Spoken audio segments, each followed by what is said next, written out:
दिनेशजीलाई चितवनको माडीमा आयोजित यो विशाल र आकर्षक चुनावी सभाका सभाध्यक्ष कमरेड, दुवै पार्टीका सम्पूर्ण सहयोद्धा नेता कमरेडहरू अनि माडीमा आयोजित यो कार्यक्रममा सहभागी र तपाईँ हामी सबैलाई एकबद्धता जनाउनको लागि, सहयोग गर्नको लागि आउनुभएका हास्य कलाकारहरू, अरू सबै कलाकार साथीहरू र यहाँ उपस्थित सम्पूर्ण प्यारा दिदीबहिनी दाजुभाइहरू, मलाई आज विशेष रूपले धेरै कुरा भन्नु छैन। म दुई तीनटा कुरा मात्रै यहाँहरूको अगाडि राखेर जान चाहन्छु, किनकि समय घर्किसकेको छ, तपाईहरुलाई टाढा टाढासम्म पुग्नु छ र मलाई लाग्छ अहिलेसम्म बोलेका वक्ताहरू, खास गरी कमरेड केपी ओलीले कुरा राखिसकेपछि मैले तिनै कुरा दोहोर्याइराख्नु पर्ने छैन। म सबभन्दा पहिला त कमरेड केपी ओलीलाई धन्यवाद भन्न चाहन्छु।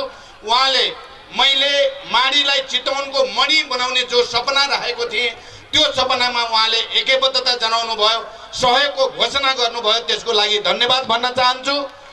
किनकि माडी मणि हुन सक्छ, हामीले केही कुरा गरे भने मात्रै पनि यहाँ कृषिको विविधीकरण, सुकुम्बासी समस्याको समाधान, रिउ नदी र अरू खोलाहरूको तटबन्धन, राष्ट्रिय निकुञ्जमा आउने जाने बाटोको सुगमता, मैले सुरुङ मार्ग या आकाशे पुलको कुरा गरेको छु, यो सबै र अनि धार्मिक लगायतका पर्यटन, केरुङबाट थोरी हुँदै भारतसँग जोड्ने राजमार्ग, यी जस्ता विषयले माडी मणि हुन सक्दछ।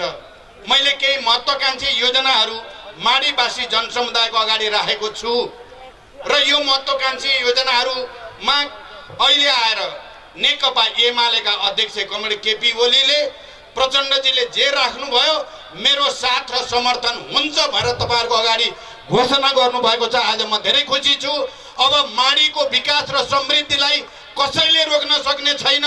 पहिलोचोटि नेपालको इतिहासमा बहुमतको वामपन्थी सरकार बन्दैछ केही दिनपछि मात्रै, र माडीमा मैले जे प्रतिबद्धता यहाँको जनताको अगाडि गरेको छु, यहाँको जनावरबाट रक्षा गर्ने बारेमा, यहाँको विकास निर्माण र समृद्धिको बारेमा, यहाँको हुलाकी मार्गदेखि यातायातको विकासको बारेमा, ती कुराहरू चरितार्थ हुने कुराको ग्यारेन्टी आज यहाँ भएको छ।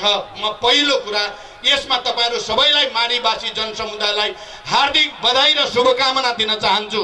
त्यसको साथै आज यहाँ राष्ट्रिय कलाकारहरू मनोज गजुरेलदेखि माग्ने बुढोदेखि अरू थुप्रै हास्य कलाकार र राष्ट्रव्यापी रूपमा स्थापित कलाकारहरू माडीमा आएर तपाईहरुको अगाडि वाम गठबन्धनको पक्षमा, राष्ट्रिय एकता र स्वाधीनताको पक्षमा अनि वाम गठबन्धनका उम्मेदवारलाई अत्यधिक मतले विजयी गराउन जो अपिल गर्नुभएको छ, मलाई लाग्छ आज माडी देशव्यापी रूपमा फेरि नयाँ उचाइमा गएर स्थापित भएको छ। तपाईँ माडीवासीहरूलाई म फेरि पनि बधाई भन्न चाहन्छु। अहिले वाम गठबन्धनका तर्फबाट म पार्टी एकता संयोजन समितिको एउटा नेताको हैसियतले, शान्ति सम्झौताको एउटा हस्ताक्षरकर्ताको हैसियतले यहाँको उम्मेदवार हुन पाउँदा मलाई गर्व त छँदै थियो। मेरो उम्मेदवारी मात्रले पनि आज सिङ्गै देश माडीमा आएको मलाई लागेको छ, मलाई गर्व छ। म सबै साथीहरूलाई धन्यवाद भन्न चाहन्छु, सबै कलाकारहरूलाई, कमरेड केपी ओलीलाई र यही माडीमै आएर आज बहालवाला राप्रपाका मन्त्री अनि त्यो राप्रपा प्रजातान्त्रिकका महामन्त्री यहाँ आएर वाम गठबन्धनको पक्षमा बोल्नुभयो र आफ्नै पार्टीका उम्मेदवारका विरुद्ध बोल्नुभयो। उहाँलाई पनि धन्यवाद दिन चाहन्छु र यसले माडीको उचाइ अझ माथि गएको छ। आजको यो कार्यक्रमले माडीको उचाइ अझ माथि गएको छ। माडीको विकास र समृद्धिको निम्ति एउटा नयाँ ढोका खुलेको छ। प्यारा दिदीबहिनी दाजुभाइहरू, यो सानो कुरा छैन, यो सानो कुरा छैन। वाम गठबन्धन आफै सानो कुरा होइन। यो कुरा कमरेड केपी ओलीले बडो प्रष्ट शब्दमा, बडो चाहिँ मार्मिक रूपले राखिसक्नु भएको छ। मैले तपाईहरुको अगाडि धेरै पटक राखेको छु, नेपालको इतिहासमा 70 वर्षदेखिको अराजकता र भुमरीबाट मुक्ति गर्ने कुरा हो। त्यस अर्थमा र अनि आज माडीमा जसरी सिङ्गै देश यहाँ आएर केन्द्रित हुन आइपुग्यो, अहिलेको बहालवाला मन्त्री अर्को गठबन्धनको मन्त्री समेत आएर वाम गठबन्धनको पक्षमा बोल्नुले यसले राष्ट्रव्यापी पनि सन्देश गयो। माडीको विकास र समृद्धिको निम्ति एउटा नयाँ आधारशिला आज तयार भएको छ।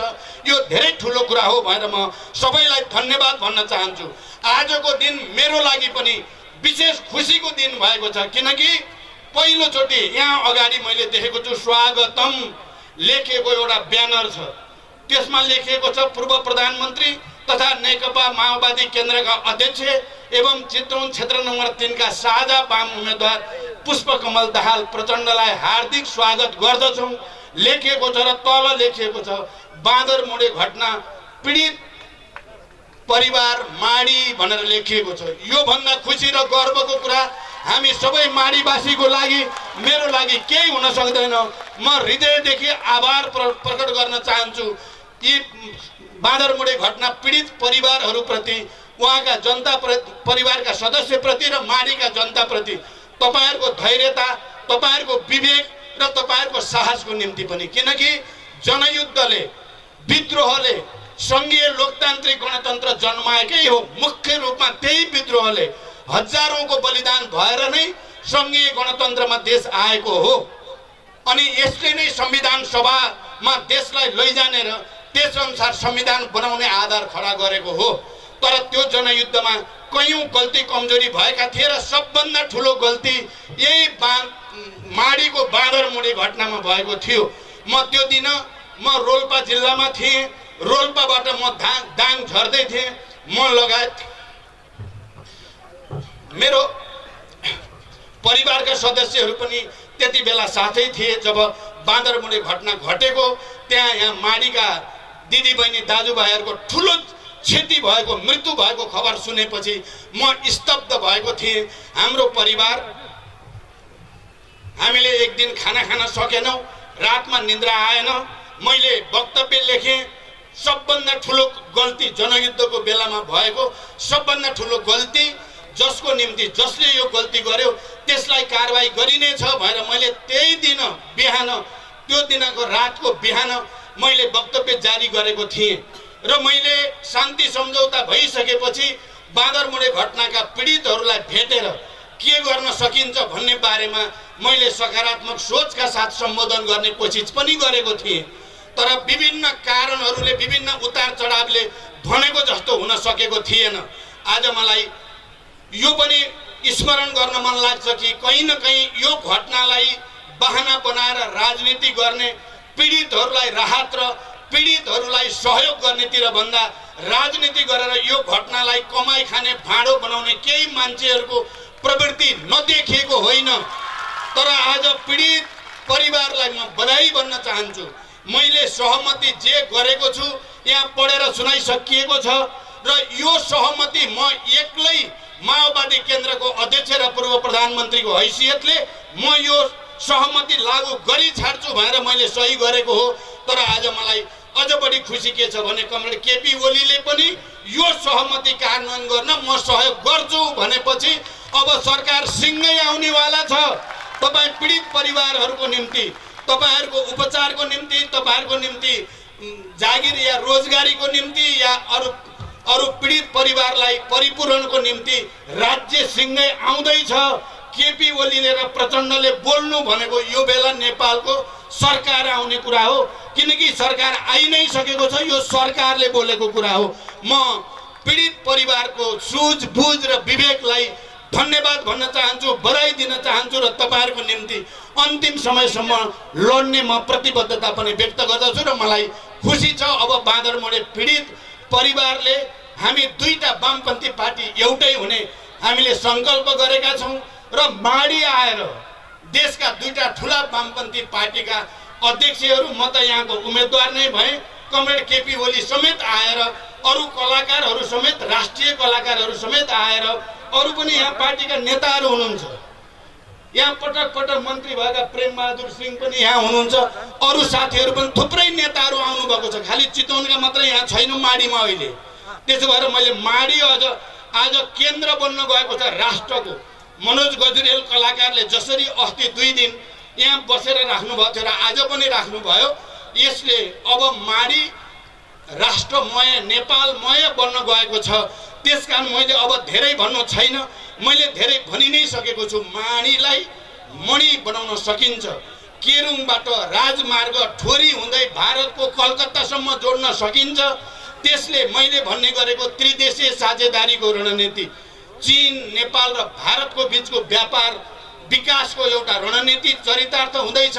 लासाबाट लुम्बिनीसम्म रेल आउँदैछ, पूर्व पश्चिम रेल मार्ग चितवन हुँदै जाँदैछ, हुलाकी मार्ग पनि यही बन्दैछ। मैले सुरुङ मार्गको एउटा महत्त्वाकांक्षी योजना तपाईहरुको अगाडि राखेको छु। त्यसमा नेकपा एमाले र नेकपा माओवादी केन्द्रको प्रतिबद्धता आइ नै सकेको छ। यहाँ कृषि सडक एउटा रिङ रोडको रूपमा माडीमा बनाउने परियोजना हामीले अगाडि सारेका छौं अनि तटबन्धको सारेका छौं। यहाँ चाहिँ आवश्यक शिक्षाको विकासको निम्ति, रोजगारी सृष्टिको निम्ति, धार्मिक पर्यटन र अन्य पर्यटनको प्रचुर सम्भावना छ। यहाँ जंगली जनावरबाट मात्रै रक्षा गर्न सक्दा यो सजिलै चितवनको माडी दुर्गम पिछडिएको भनेको क्षेत्र चितवनको मणिको रूपमा स्थापित हुनेछ भनेर फेरि पनि तपाईहरुको अगाडि प्रतिबद्धता व्यक्त गर्दै तपाईहरुको अपार उपस्थिति हुन त हामीले जहाँ जहाँ माडीमा आमसभा राख्यो त्यहाँ त्यहाँ अर्को पक्ष पैसा भएको पक्ष छ। उसले पिकनिक राख्छ, 2टा राँगा काटिए रे, 6वटा खसी काटिए रे, 1 ट्रक बोतल रक्सी लगियो रे भनेर मलाई सुनाउन आउँछन्। के माडी या चितवनको जनता या अहिले नेपालको जनता भेडा बाख्रा हो, पशु हो, खरिद्न सकिने?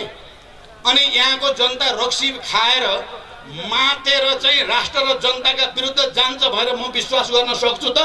म कदापि गर्न सक्दिनँ त्यो विश्वास। म चाहिँ रक्सी बाँड्न सक्दिनँ। मलाई यहाँका जनताको र नेपालका जनताको विवेकमाथि भरोसा छ। मलाई यहाँका जनताको धैर्यतामाथि भरोसा छ, उहाँको दूरदृष्टिमाथि भरोसा छ। त्यसकारण यो पटक एउटा ऐतिहासिक अवसर हामी चितवनवासी र नेपाली जनताको अगाडि आएको छ। म चितवनबाट निर्वाचित भएर चितवनको विकास समृद्धिको साथै राष्ट्रको विकास समृद्धिका निम्ति एउटा नयाँ नमुना प्रस्तुत गर्ने आकांक्षा सहित म अगाडि आएको छु। अहिले केपी ओलीले जे राख्नुभयो मेरो समर्थन छ। हामी एउटै पार्टी बनाइ छाड्छौँ त्यहाँ आशंका नगर्नु होला। दुवै पार्टीका कार्यकर्ता साथीहरूलाई उहाँले जसरी निर्देशन दिनुभयो म पनि त्यही भाषामा निर्देशन दिन चाहन्छु। तपाईहरु दायाँ बायाँ अल्झन गुल्झन केही नसोच्नु होला। मैले त अझ भनेको छु, हिजो म ललितपुरमा थिएँ, हिजै म काठमाडौँमा माधव नेपालको सभामा भएँ, पछि ललितपुरमा पम्पा भुसालको सभामा, हिजै म कपिलवस्तु गएर त्यहाँको एउटा सभामा सम्बोधन गरेँ र मैले के भने साथीहरूलाई कोही कोही ठाउँमा अलिअलि समस्या हो कि भन्ने देखिएको ठाउँमा साथीहरू गाडी छुटिसक्यो, सिटी बजिसक्यो। अब तपाईँ गाडीमा चढ्नु भएन र आइकाइ गर्नु भने गाडी छुट्नेवाला छ, तपाईँ धेरै पछि पर्नु हुनेछ, इतिहासमा याद गर्नु होला भनेर भनेको छु। तर मलाई विश्वास छ चितवनमा हामी दुवै पार्टीका नेता कार्यकर्ताहरूले हाम्रो सङ्कल्पको, पार्टी एकता गर्ने सङ्कल्पको, वाम गठबन्धनको ऐतिहासिक महत्त्व, यो राष्ट्रको स्थिरता र विकासको निम्ति 70 वर्षपछि आएको यो अवसर यहाँको कुनै पनि कार्यकर्ता र सचेत जनताले गुम्न दिने छैन। यही विश्वास व्यक्त गर्दै म अन्तिममा मैले सबैतिर भनेको छु, म निर्वाचनमा आउँदै गर्दा हिजो रोल्पा काठमाडौँ सिराहा म के कारणले गएँ भन्ने कुरा मैले व्याख्या गरिसकेको छु, मैले दोहोऱ्याउनु परेन। तर यो पटक चितवनमा विकास र समृद्धिको लागेको आएको छु। म आउँदै गर्दा मेरो परिवारमा एउटा दुर्घटना भयो। हाम्रो एकमात्र पुत्र प्रकाशको हृदयघातका कारण मृत्यु भयो। मैले यसलाई कसरी लिने? एउटा परिवारको, एउटा पिताको हैसियतले, एउटा पार्टीको अध्यक्षको हैसियतले, एउटा देशको नेताको हैसियतले पटक पटक ठुल्ठुला निर्णयद्वारा देशमा सकारात्मक परिवर्तन र तरङ्ग ल्याउने नेताको हैसियतले भन्दा मैले आर्यघाटमा सङ्कल्प लिएँ। अब यो देशका सम्पूर्ण घरका युवा युवती मेरो लागि प्रकाश भएका छन् त म उनीहरूको उन्नतिको लागि काम गर्नेछु। म तपाईहरुको अगाडि पनि सङ्कल्पका साथ प्रतिबद्धता व्यक्त गर्न चाहन्छु। हरेक घरमा प्रकाश ल्याउनको लागि मेरो बाँकी जीवन समर्पित छ, अर्को कुनै स्वार्थ छैन। त्यसको निम्ति तपाईहरुसँग अपिल गर्दै म बिदा हुन्छु। धन्यवाद, अभिवादन।